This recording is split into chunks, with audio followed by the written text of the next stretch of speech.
Hello everyone, welcome to yet another rapid revision series. तो इस video हम देखने वाले हैं rapid revision of Madhya Pradesh 3 tier urban local self government. So let us begin. So MP में as a result of 74th constitutional amendment act 3 tier local self government है। सबसे lowest tyre है नगर पंचायत। नगर पंचायत बीच में आती है नगर पालिका। नगर पालिका और सबसे ऊपर आता है नगर निगम। नगर निगम।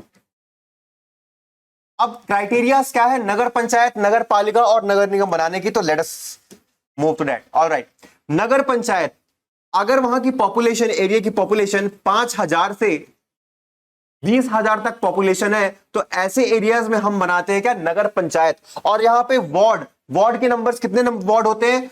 Minimum 10 and maximum 20। 10 to 20 wards होते हैं और 5,000 से 20,000 अगर पॉपुलेशन है तो नगर पंचायत बनाए जाते हैं। प्लस अब ये जो यहाँ के जो मेंबर्स होते हैं उनका इलेक्शन डायरेक्टली होता है। These members are directly elected. Directly elected.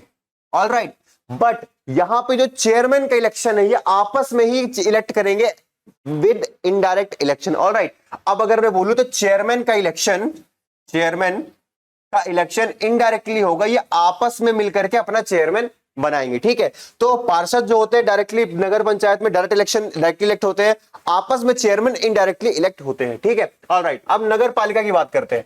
ऐसे एरियाज जहां की पॉपुलेशन 50,000 से 3 लाख के बीच में है। 50,000 से 3 लाख के बीच में है। यहां पे वार्ड कितने होते हैं? Minimum 20 maximum 40। ये वार्ड की संख्या है। ठीक है, सेम चीज है। पार्षद जो मेंबर्स होते हैं डायरेक्टली इलेक्टेड होते हैं और आपस में ही चेयरमैन इनडायरेक्टली इलेक्ट करेंगे। अब बात करते हैं नगर निगम की। तो ऐसे यहां पे जहां पे ऐसी जगह जहां पे पॉपुलेशन 3 लाख से ज्यादा है, जहां पे पॉपुलेशन 3 लाख से ज्यादा है, यहां पे तो वार्ड की संख्या होती है 40 to 45। तो यहां पे नगर निगम में वार्ड के मेंबर कितने वार्ड्स होते हैं? 40 to 45। सॉरी 85। कितने वार्ड्स होते हैं? 85 वार्ड्स होते हैं। अब याद रहे, नगर पंचायत पे जो चेयरमैन होता है वो इनडायरेक्टली इलेक्ट होता है। पार्षद आपस में इलेक्ट करते हैं। नगर पालिका पे जो चेयरमैन होता है वो भी इनडायरेक्टली इलेक्टेड होता है। पार्षद आपस में इलेक्ट करते हैं। But in MP the head of nagar nigam, जिसको हम कहते हैं क्या? महापौर। That is mayor. ये यहां पे डायरेक्टली इलेक्टेड होता है। Mahapaur is directly elected in MP. अब एक और बात, यहां पे प्रेजेंटली मध्य प्रदेश में कितने? 16 नगर निगम है। प्रेजेंटली मध्य प्रदेश में 16 नगर निगम है। ऑलराइट, 16 नगर निगम है, जिसमें से 2 नगर निगम प्रस्तावित है। 2 प्रस्तावित है। कहां कहां?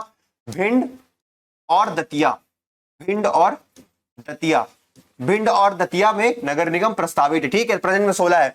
इस 16 में से जो 7 है they are reserved for female mayor, female महापौर। ऑलराइट, ये फीमेल्स के लिए रिजर्व्ड है। इनमें से 7। ऑलराइट, अब पीछे एक और चीज देखते हैं। इनका जो टेन्योर होता है, टेन्योर नगर पंचायत, नगर पालिका, नगर निगम, इनका टेन्योर होता है 5 इयर्स। Tenure 5 years. और minimum age, what is minimum age required to contest in these elections? नगर पंचायत पे you required minimum age of 21 years. At नगर पालिका level you required minimum age of 21 years. But to contest for the election of Mahapaur, mayor, you need a minimum age of 25 years. 25 years. All right. These are the few basics for the quick revision. I hope it is helpful for you. Thank you.